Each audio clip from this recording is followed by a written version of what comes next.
mengarungi yang lain. Konsepnya menyenangkan prinsipnya melihat sesuatu dari sudut pandang yang luas, bukan hanya dari sudut pandang lokal atau nasional. Hakikat perspektif global terkaitan global, hakikat utamanya adalah menyadari bahwa semua elemen dari dunia manusia, elemen ekonomi budaya, saling berhubungan dan saling mengaruhi.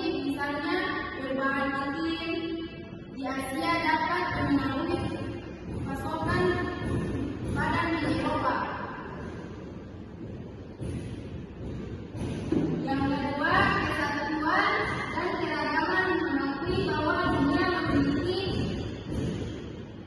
nilai dan tujuan bersama, seperti kesejahteraan manusia, tetapi juga memiliki keragaman budaya, bahasa dan sistem sosial yang perlu dihargai, kemandirian bersama, menyadari bahwa masalah besar seperti pandemi atau krisis energi tidak dapat diselesaikan oleh satu negara saja, sehingga membutuhkan kerjasama dan kooperasi global. Yang ketiga, kemandirian bersama, menyadari bahwa masalah besar seperti pandemi atau krisis energi tidak dapat diselesaikan oleh satu negara saja, sehingga membutuhkan kerjasama dan kooperasi global.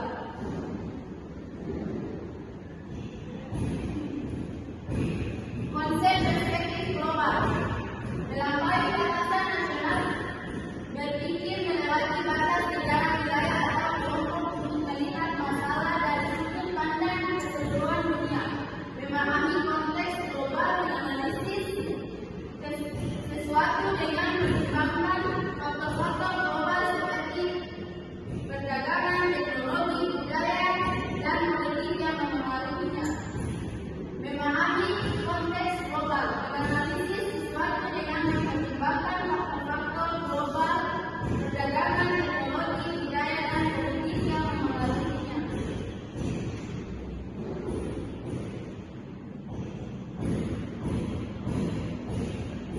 Baik, sampai sini apakah ada pertanyaan? Tidak, Ibu.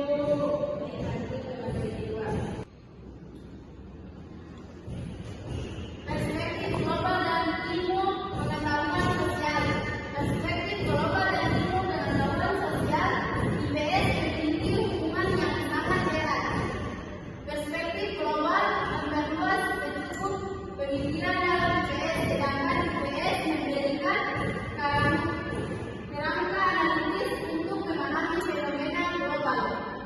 Hubungan antara perspektif global dan IPS mempelajari hubungan antara manusia, masyarakat, dan lingkungannya dalam konteks sejarah, geografi, ekonomi, politik, dan budaya.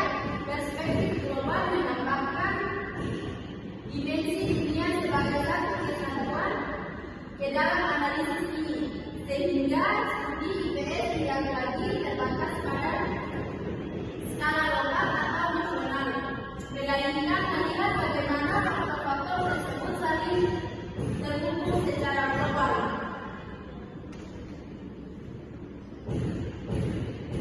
Penerapan perspektif global dalam bidang IPS, sejarah, pembelajaran peristiwa sejarah dari sudut pandang sebagai negara dan budaya, bukan hanya dari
bertanya?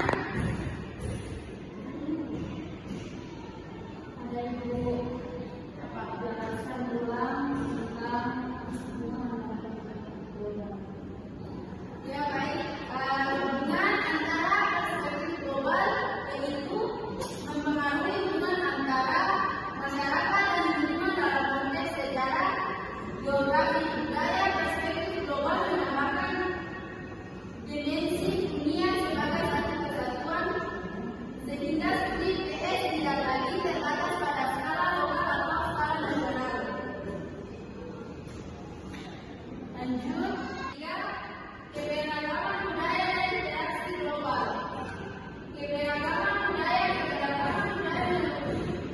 pada keberagaman pola hidup, nilai-nilai, bahasa, seni, agama, tradisi, dan cara berpikir yang dimiliki oleh kelompok manusia yang berbeda di seluruh dunia. Setiap komunitas memiliki cara khas yang terbentuk seiring waktu akibat faktor geografi, sejarah, dan pengalaman bersama. Contohnya keberagaman bahasa Indonesia dengan lebih dari 700 bahasa daerah, atau keragaman masakan di Asia yang masing-masing memiliki ciri khas rasa dan cara pembuatan. Keberagaman budaya penting karena memperkaya wawasan manusia, mempromosikan pemahaman saling antar kelompok, dan menjadi sumber inovasi.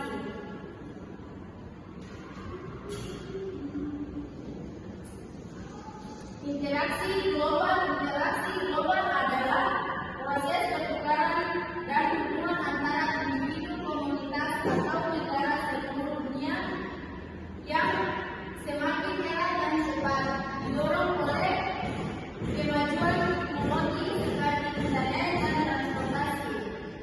Perdagangan internasional dan mobilitas manusia bentuk interaksinya beragam. Perdagangan mahal dan jasa, pertukaran budaya seperti musik, kuliner, atau gaya hidup. Kerjasama dunia dan hubungan diplomatik, contohnya budaya karya yang menyebar ke seluruh dunia. Hal atau perusahaan multinasional yang beroperasi di banyak negara. Apakah sampai di sini ada pertanyaan? Ibu, baik, lanjut. Yang keempat, isu global masa kini dan lingkungan hidup. Yang pertama, isu global masa kini di bidang lingkungan hidup sebagai besar saling terkait dan membentuk triple rantai yang mengancam kelangsungan hidup dan bumi dan manusia. Satu, perubahan iklim adalah proses peningkatan suhu rata-rata bumi akibat emisi gas rumah kaca GHG seperti karbon dioksida, CO2, dan metana dari aktivitas manusia, pembakaran bahan bakar fosil, deforestasi pertanian.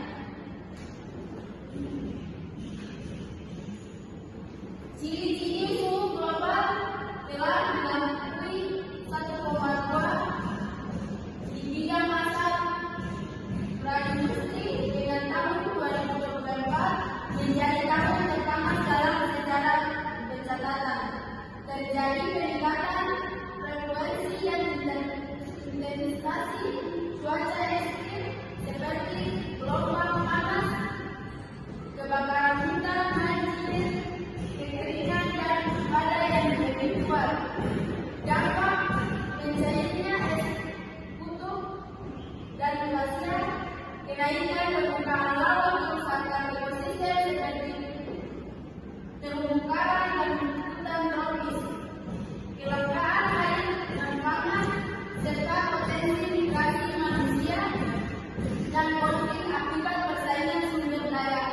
Organisasi Kesehatan Dunia WHO menyebutnya sebagai ancaman terbesar bagi kesehatan global di abad ke-21.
Dewan Keamanan dan Badan PBB.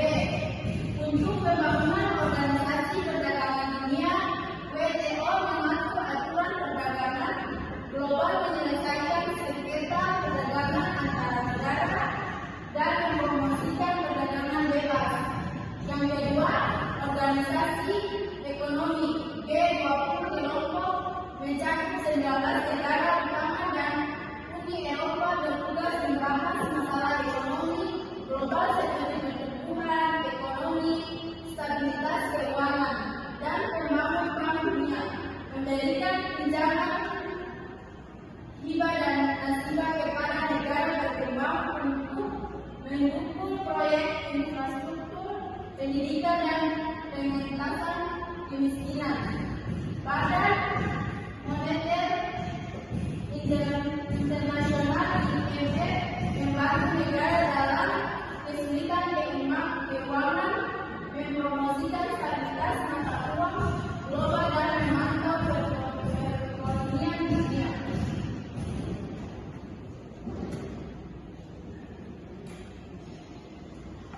Yang ketiga, Organisasi Wilayah Uni Eropa (UE), Komunitas Politik dan Ekonomi dari 27 negara Eropa dengan pasar bebas mata uang bersama euro di berbagai negara dan kebijakan bersama di berbagai bidang.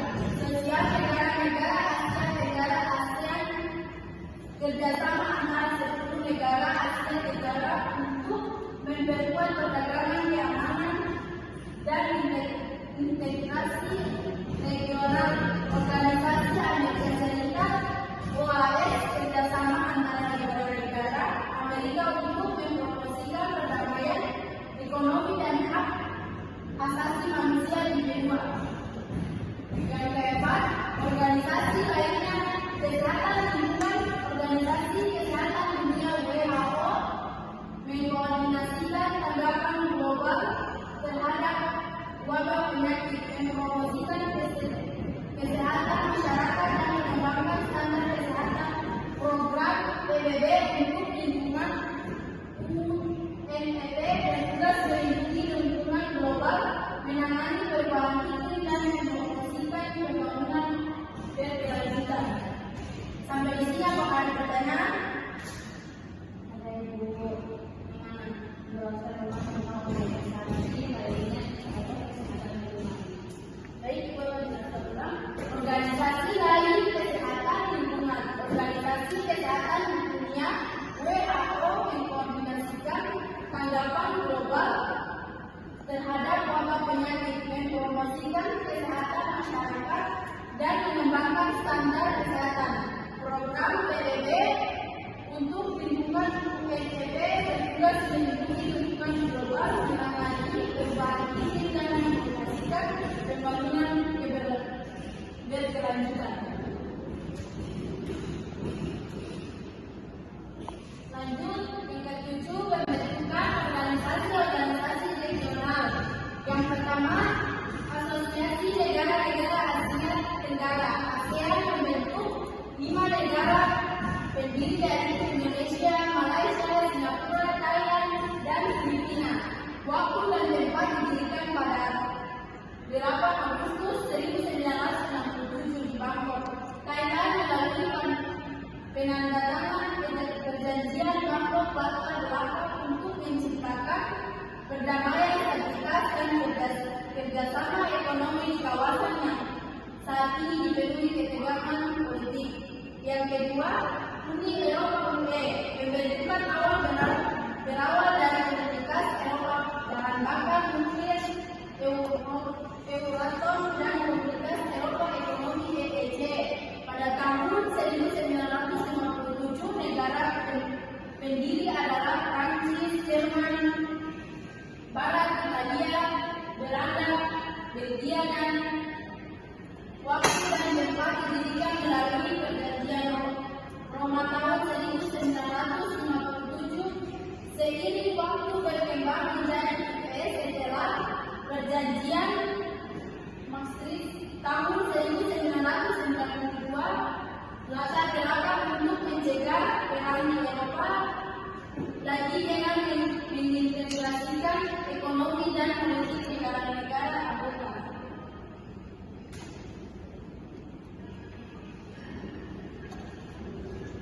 Tiga, Organisasi Amerika Serikat OAS membentuk berawal dari Konferensi Amerika di Washington tahun 1889 sampai 1890 yang mendirikan Perhimpunan Amerika di Kuba menjadi OAS pada tahun 1948. Waktu dan tempat didirikan secara resmi pada 30 April 1948 di Bangkok, Kolombia, melalui penandatanganan piagam AOS latar belakang untuk mempromosikan perdamaian, demokrasi, hak asasi manusia, dan kerjasama ekonomi di benua Amerika. Yang keempat, Organisasi Kerjasama Islam OKI membentuk negara-negara Islam yang berpartisipasi dalam konferensi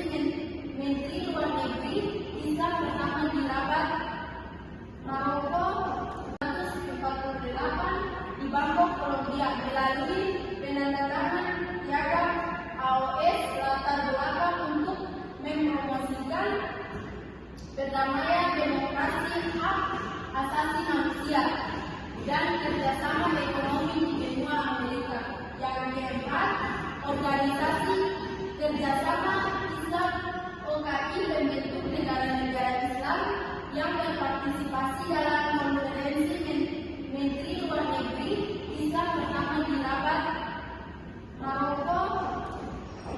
Waktu dan tempat didirikan pada 25 September 1969 di Rabat, latar belakang untuk merespon pembakaran Masjid Al-Aqsa di Yerusalem dan membuat kerjasama antara negara-negara Islam di berbagai bidang. Yang kelima, Komunitas Negara-Negara Afrika (KNA) membentuk berawal dari Organisasi Negara-Negara Afrika Bersatu OAU tahun 1963 yang kemudian berubah menjadi KNA pada tahun 2002. Waktu dan tempat didirikan KNA pada 9 Juli 2002 di Durban, Afrika Selatan. Negara pendiri OAU adalah 32 negara Afrika latar belakang untuk melawan kolonialisme, mempromosikan perdamaian, dan mengintegrasikan ekonomi Afrika. Sampai di sini ada pertanyaan?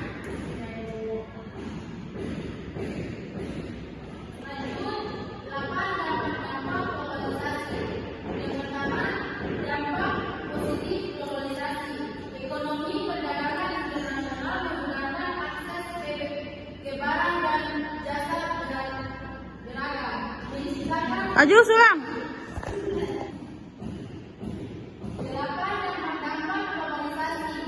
Dampak positif globalisasi. 1. Ekonomi perdagangan internasional memudahkan akses ke barang dan jasa beragam, menciptakan lapangan kerja, dan meningkatkan pertumbuhan ekonomi di banyak negara.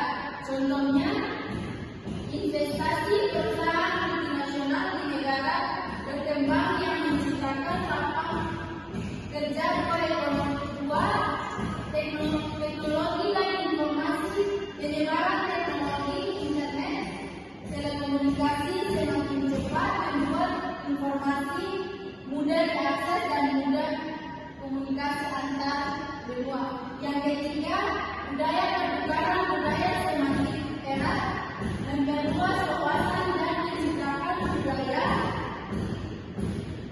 hibrida yang menarik seperti musik, masakan, atau gaya hidup global. Yang keempat, kesehatan, akses ke vaksin, obat-obatan, dan pengetahuan medis global membantu menurunkan angka kematian akibat penyakit. Dampak negatif globalisasi. Yang pertama, ekonomi kesenjangan antara kaya dan miskin semakin lebar, baik di dalam negara maupun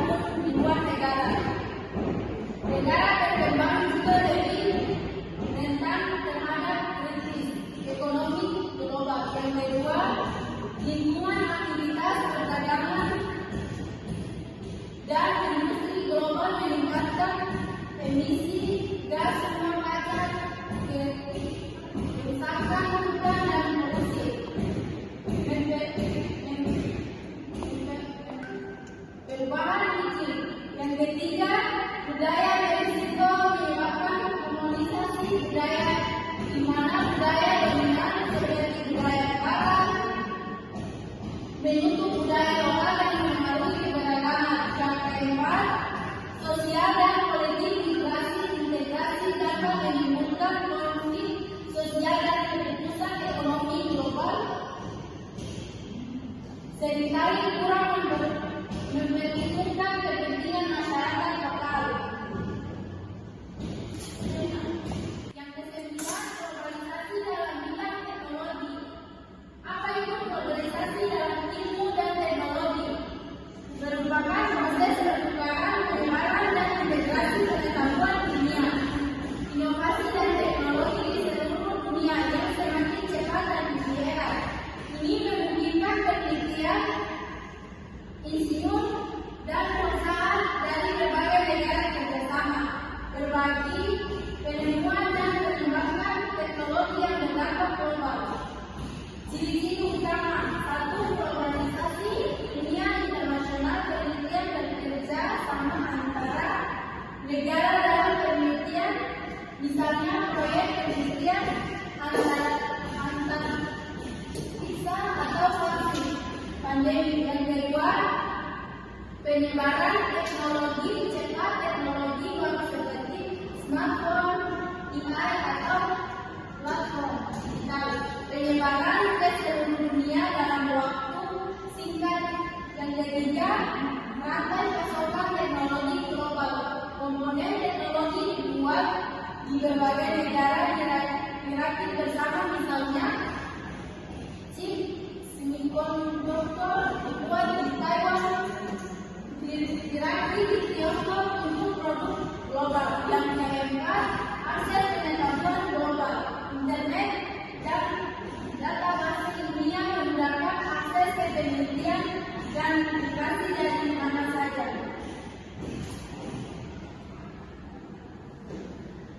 Dampak positif yang pertama, percepatan penemuan dunia. Kolaborasi global mempercepat pemecahan masalah kompleks, misalnya pengembangan vaksin COVID-19 hanya butuh beberapa bulan. Yang kedua, memperluas akses teknologi. Negara berkembang dapat memanfaatkan teknologi dari negara maju tanpa harus mengembangkan diri dari awal. Yang ketiga, menciptakan lapangan kerja global. Profesi di bidang teknologi seperti pengembangan bakat tuna dapat bekerja untuk perusahaan di negara lain melalui kerja jarak jauh. Yang keempat, meningkatkan kualitas hidup. Teknologi global seperti sistem kesehatan digital atau energi terbaru membuat meningkatkan kualitas hidup di banyak negara. Dampak negatif yang pertama, kesenjangan teknologis. Negara maju memiliki akses dan kemampuan mengembangkan teknologi yang lebih baik daripada negara berkembang, memperlebar kesenjangan. Yang kedua, ketergantungan teknologi.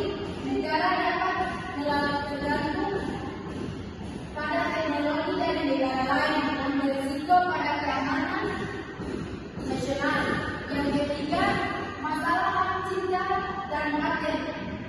Persaingan global dalam teknologi seringkali menimbulkan konflik tentang hak cipta dan kepemilikan penemuan. Yang keempat, dampak lingkungan. Penyebaran teknologi global juga meningkatkan konsumsi sumber daya dan polusi. Sampai di sini ada pertanyaan? Apa itu? Apa itu globalisasi? Globalisasi itu seperti merupakan proses pertukaran, penyebaran, dan integrasi pengetahuan dunia cepat dan merah. Ini memungkinkan penelitian, insinyur, dan perusahaan dari berbagai negara. Yang terakhir, era globalisasi sekarang ini. Ciri khas utama era globalisasi saat ini, yang pertama, digital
Perubahan pasar terjadi dengan kecepatan yang belum pernah ada sebelumnya. Lebih dari 80% perusahaan ini di Indonesia mengakui harus beradaptasi cepat untuk tetap bersaing, terutama dengan masuknya pesaing global. Yang terakhir, intervensi dan meningkat masalah seperti perubahan iklim, pandemi, dan krisis keuangan bukan lagi terbatas pada satu negara, melainkan membutuhkan tanggapan kooperatif global. Sampai di sini ada pertanyaan? Aduh.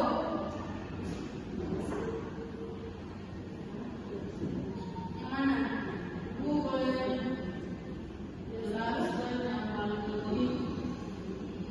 Yang mana? Kita lihat.